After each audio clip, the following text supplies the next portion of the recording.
Hello, dear students. Today we have to discuss about another topic, that is charging by induction. देखिए बेटा, इसका पहला point हम लोग डिस्कस करने वाले हैं कि चार्जिंग बाय इंडक्शन किस तरीके से होता है, क्योंकि इससे पहले मैंने आपको बताया था कि फ्रिक्शन के जरिए भी चार्ज डेवलप होता है एक बॉडी पे, और हमारे पास दूसरा जो मेथड होता था वो इंडक्शन होता है, और तीसरा जो मेथड होता है दैट इज कंडक्शन। इन सभी चीजों को हम लोग डिस्कस करेंगे, बिल्कुल आराम से डिस्कस करेंगे ताकि आपको कहीं पे कोई कंफ्यूजन ना रहे। हमारा मकसद भी यही है कि आप लोगों को कहीं पे कोई दिक्कत ना हो। तो देखिए, हम लोग यहां पे पॉइंट को डिस्कस करेंगे। The process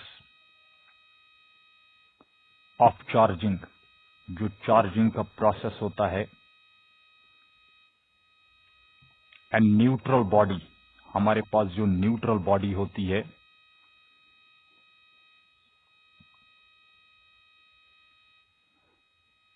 by bringing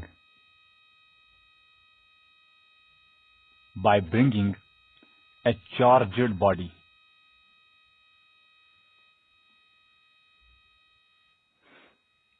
nearby it without making contact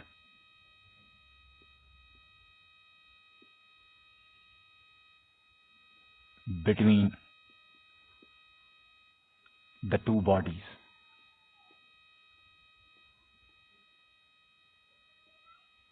is known as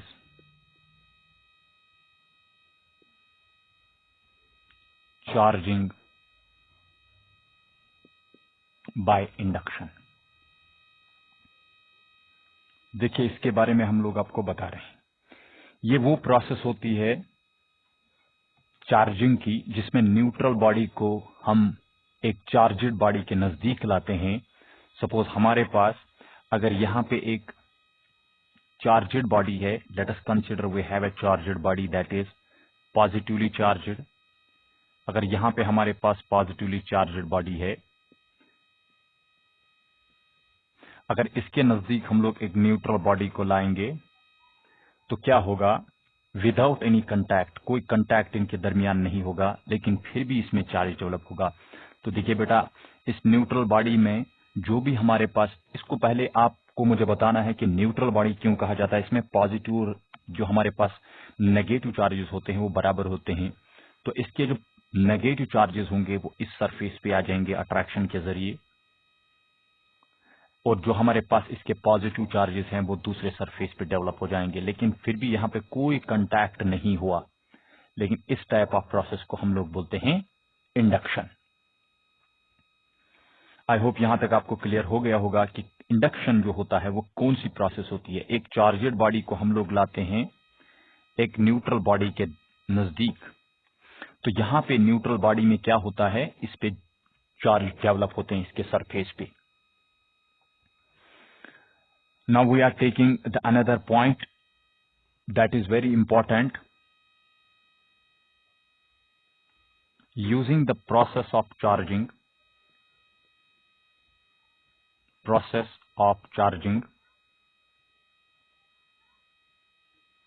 ये जो प्रोसेस हम लोग यूज कर रहे हैं चार्जिंग के लिए बाय इंडक्शन, उसके बाद ए कंडक्टर जो हमारे पास होता है मे बी चार्जड,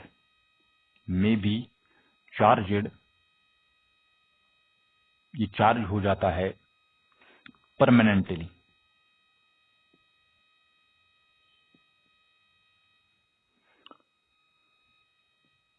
अगर हम यही प्रोसेस को यूज करेंगे जो हमारे पास इंडक्शन का प्रोसेस होता है, जो कंडक्टर हमारे पास होता है ये परमानेंटली चार्ज हो जाता है। सपोज फॉर हमारे पास अगर चार्जिंग जो होगा, फॉर चार्जिंग एन अनचार्जड, जो हमारे पास अनचार्जड बॉडी होती है, अनचार्जड कंडक्टिंग स्फीयर जो होगा, uncharged conducting sphere positively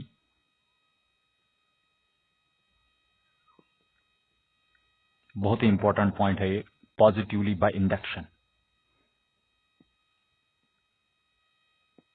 जो हमारे पास चार्जिंग होती है, जो हमारे पास अनचार्जड कंडक्टिंग स्फीयर होता है, वो पॉजिटिवली बाय कंडक्टिंग के जरिए हम लोग यहाँ पे देखते हैं। और साथ में यहाँ पे याद रखना है, जो नेगेटिवली चार्जड बॉडी होती है,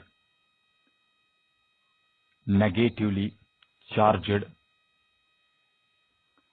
रॉड जो होगा इज ब्रॉट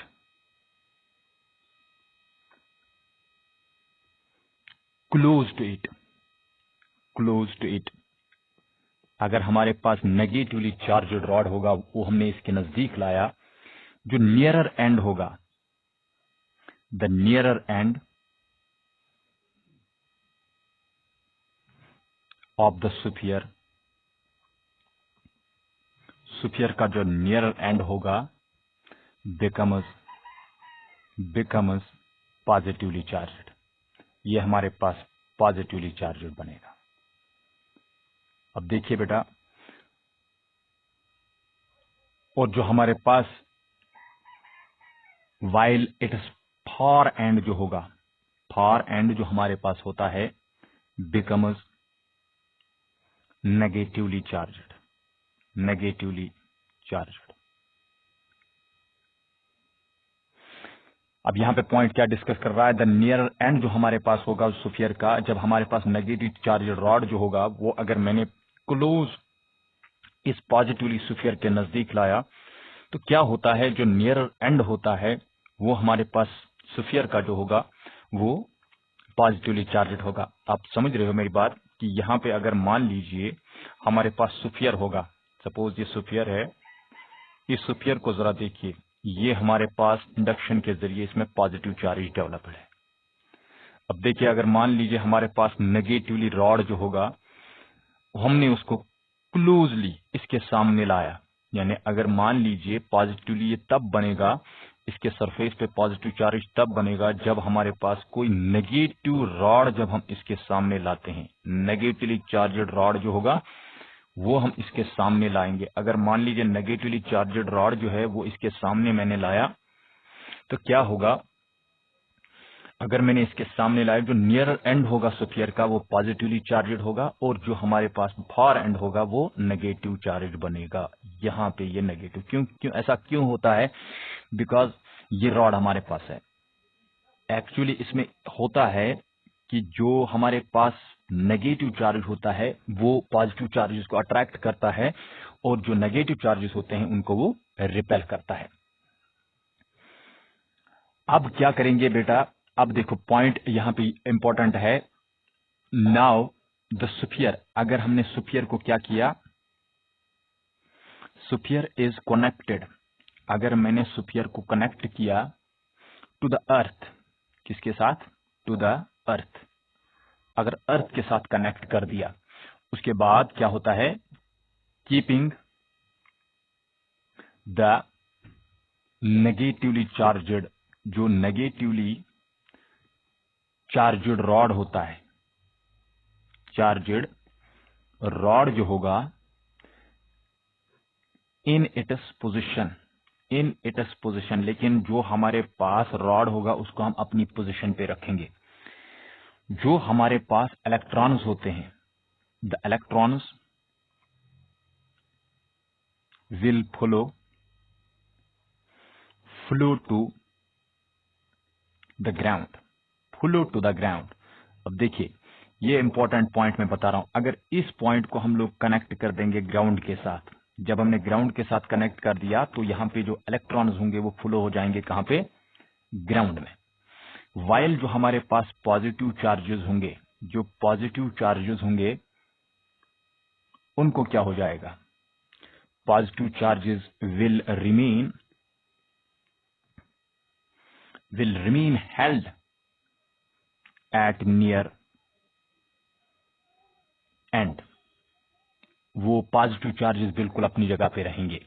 बिकॉज क्यों, वजह मैं आपको बताऊंगा यहाँ पे, बिकॉज ऑफ अट्रैक्टिव, मैंने आपको इससे पहले भी बताया कि यहाँ पे अट्रैक्शन और रिपल्शन होता है। अट्रैक्टिव फोर्स यहाँ पे होता है ऑफ नेगेटिव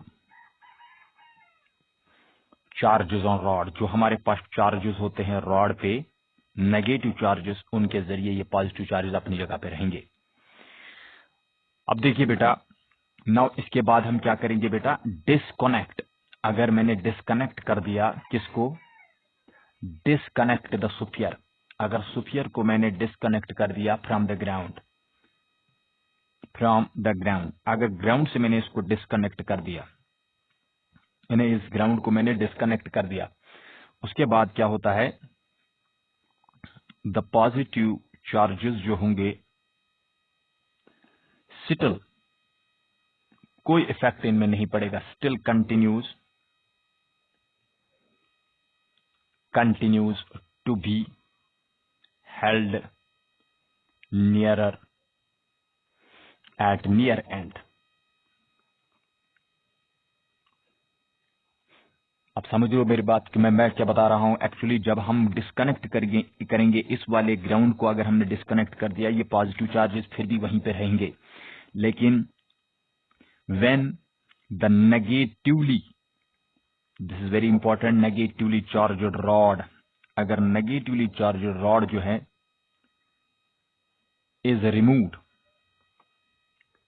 अगर हमने इसको रिमूव कर दिया, यानी नेगेटिवली चार्ज्ड रॉड को मैंने रिमूव कर दिया, तब क्या होगा, जो नेगेटिवली चार्ज्ड रॉड होगा उसको मैंने रिमूव कर दिया, रिमूव्ड, तब ये चेंज दिखाएगा बिहेवियर। द पॉजिटिव चार्जेस जो होंगे, द पॉजिटिव चार्जेस जो होंगे will spread uniformly over the sphere। आपको मैं यहाँ पे समझाने की कोशिश करूंगा। देखो क्या होता क्या है। एक्चुअली जब मैंने इससे पहले भी आपको बताया कि अगर हमारे पास एक स्फीयर होगा लेकिन ये न्यूट्रल है, सपोज इसी को हम लोग डिस्कस करेंगे, हमने एक रॉड लाया लेकिन ये रॉड जो है ये नेगेटिवली चार्ज्ड रॉड है। अब अगर ये नेगेटिवली चार्ज्ड रॉड है तो देखिए क्या होता है, इसके सरफेस पे डेवलप हो जाएगा पॉजिटिव चार्ज, इसके सरफेस पे डेवलप होगा पॉजिटिव चार्ज। अब इसके सरफेस पे अगर चार्ज डेवलप हो गया पॉजिटिव, तो नेगेटिव चार्जेस इस वाले सरफेस पे डेवलप हो जाएंगे। अब हम क्या करेंगे, अब हम इसको कनेक्ट कर देंगे ग्राउंड के साथ। जब हम इसको ग्राउंड के साथ कनेक्ट कर देंगे तो ये सारे जो नेगेटिव चार्जेस हैं ये किधर जाएंगे, ग्राउंड में चले जाएंगे। लेकिन अगर ऐसा हुआ कि मैंने अब इसी फिगर को हम लोग फिर से बनाने की कोशिश करेंगे, तो यहाँ पे हमारे पास नेगेटिव चार्ज रॉड है, ये हमारे पास रॉड है, इस स्फीयर को हमने क्या कर दिया, अब हमने इसको डिस्कनेक्ट कर दिया। अब हमने इसको डिस्कनेक्ट कर दिया, ये जो पॉजिटिव चार्जेस की मैं बात कर रहा था, ये सारे ये जो पॉजिटिव चार्जेस हैं इनका कोई इफेक्ट नहीं पड़ेगा। क्यों, क्योंकि अपनी जगह पे रहेंगे। लेकिन अगर मैंने रॉड को रिमूव कर दिया, यानी ये वाला जो हमारे पास स्फीयर था, इसमें फिर से हमारे पास पॉजिटिव और नेगेटिव चार्जेस जो होंगे वो फिर से यूनिफॉर्मली डिस्ट्रीब्यूट हो जाएंगे, सरफेस पे यूनिफॉर्मली डिस्ट्रीब्यूट हो जाएंगे। तो मतलब इसमें ये फिर से न्यूट्रल बनेगा।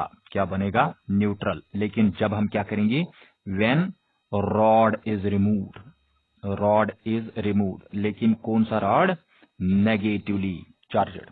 अब जरूरी नहीं है कि सिर्फ यही एक हमारा तरीका है, हम लोग एक और तरीके को यहाँ पे डिस्कस करेंगे। देखो यहाँ पे क्या होता है बेटा, अगर हमने यहाँ पे न्यूट्रल स्फीयर लाया, उसके बाद एक चार्ज्ड स्फीयर लाया, यहाँ पे चार्ज्ड स्फीयर, ये पॉजिटिवली चार्ज्ड स्फीयर है, इस पॉजिटिवली चार्ज्ड स्फीयर को हमने एक न्यूट्रल स्फीयर के सामने लाया, जो मैंने ऊपर भी आपको एग्जाम्पल बताया, जिसके जरिए यहाँ पे डेवलप हो जाएगा नेगेटिव चार्ज, इसके जो नियरर एंड होगा, और इसके अपोजिट एंड में डेवलप होगा पॉजिटिव चार्ज। क्योंकि आपको पता है पॉजिटिव नेगेटिव को क्या करता है बेटा, अट्रैक्ट करता है, वो अपनी तरफ इनको खींचता है।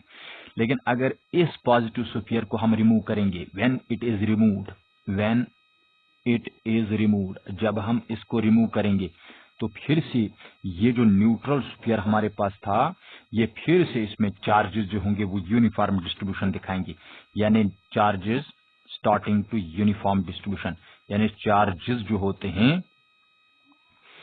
अगेन यूनिफॉर्मली डिस्ट्रीब्यूटेड, यानी फिर से वो यूनिफॉर्म डिस्ट्रीब्यूशन दिखाएंगे, again uniform distributed,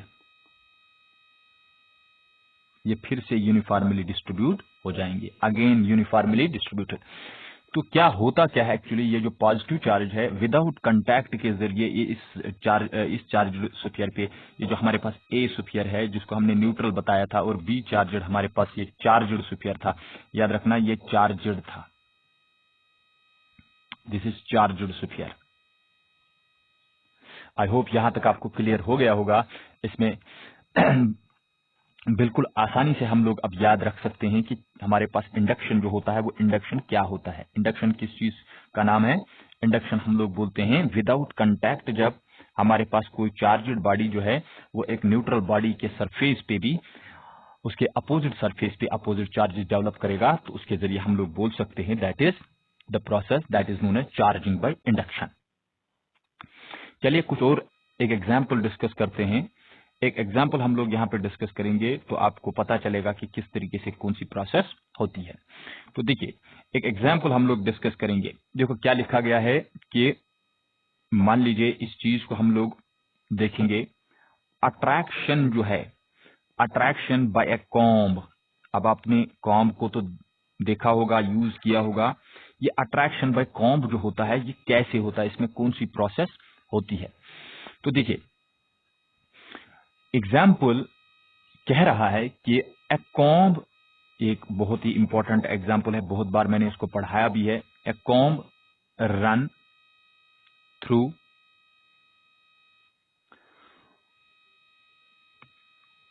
one is hair, किसी के बाल के को हम लोग हेयर से मतलब कॉम्बिंग करते हैं, उसके बाद क्या होता है, attracts small bits of paper. ये तो आपको पता है कि वो स्मॉल बिट्स ऑफ पेपर को अट्रैक्ट करता है। अब देखिए पॉइंट यहां पे है कि व्हाट हैपन्स आपको बताना है, what happens if the hair, जो हमारे पास हेयर है, और वेट, अगर ये वेट होगा यानी गीला होगा, और if it is rainy day. अगर आपको याद होगा कि अगर रेनी डे होगा तो उस वक्त हमारे जो बाल होते हैं वो बिल्कुल गीले होते हैं, तो उस वक्त हमारे को क्या हो जाएगा, क्या कॉम्ब अट्रैक्ट करेगा या नहीं करेगा?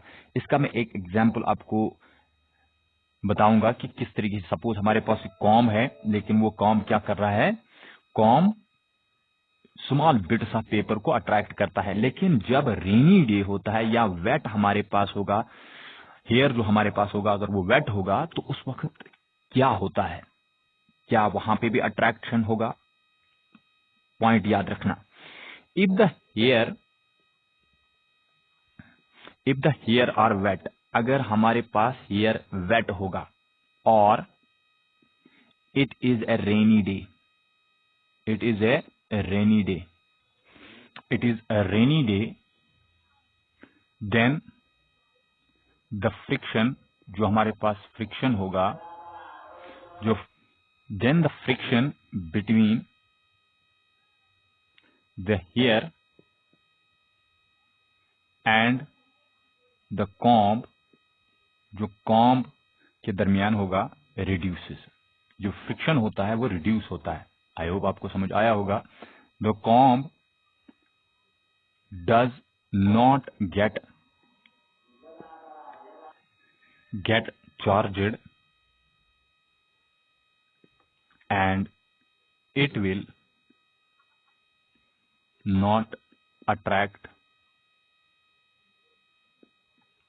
small bits of paper.